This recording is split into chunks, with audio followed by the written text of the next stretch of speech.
দর্শক আসসালামু আলাইকুম। নতুন বছরের শুভেচ্ছা সবাইকে।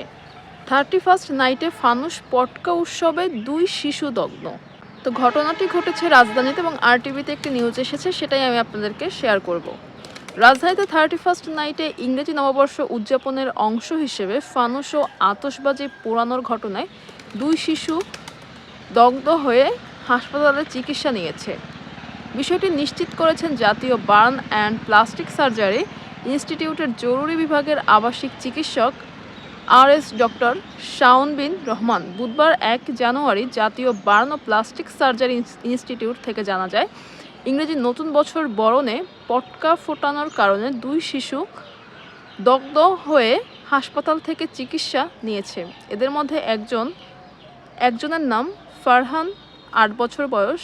তার শরীরের 15% পুড়ে গিয়েছে, তাকে হাসপাতালে ভর্তি করা হয়েছে। এছাড়া আরেক শিশুকে প্রাথমিক চিকিৎসা দিয়ে ছেড়ে দেওয়া হয়েছে, তবে তাদের বিস্তারিত ঘটনা জানা যায়নি। আহত শিশুদের পরিবার বরাত দিয়ে জাতীয় বার্ন অ্যান্ড প্লাস্টিক সার্জারি ইনস্টিটিউটের জরুরি বিভাগের আবাসিক চিকিৎসক RS ডক্টর শাওন বিন রহমান বলেন, নতুন বছর বরণ করতে রাস্তাঘাটে পটকা ফোটানোর কারণে তারা দগ্ধ হয়েছে।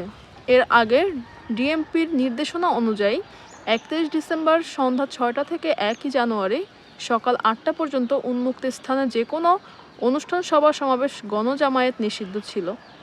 পাশাপাশি সব বার বন্ধ রাখা এবং হোটেলগুলো সীমিত পরিসরে অনুষ্ঠানের আয়োজন শর্ত জারি করা হয়। তবে বাস্তবে 31 ডিসেম্বর রাত 12টার পরপরই চারদিকে কাঁপিয়ে আতশবাজি ও পটকা ফোটাতে থাকে। এর পাশাপাশি ঢাকা শহরে বিভিন্ন এলাকায় সাউন্ড বক্সের মাধ্যমে উচ্চস্বরে গান বাজনা চলমান থাকে বলে জানিয়েছেন বেশ কয়েকজন রাজধানীবাসী। দর্শক, আমরা সবাই জানি যে পটকা বা আতশবাজি ফোটানোর ফলে বিভিন্ন সমস্যা হয়ে থাকে। তো এটা নিয়ে আপনার মতামত কি, সেটা অবশ্যই আপনি কমেন্ট সেকশনে জানাতে পারেন। তো ভালো থাকবেন, সুস্থ থাকবেন, আর সব ধরনের নিউজ সবার আগে পেতে আমাদের চ্যানেলটি অবশ্যই সাবস্ক্রাইব করে রাখবেন। ধন্যবাদ সবাইকে। আসসালামু আলাইকুম।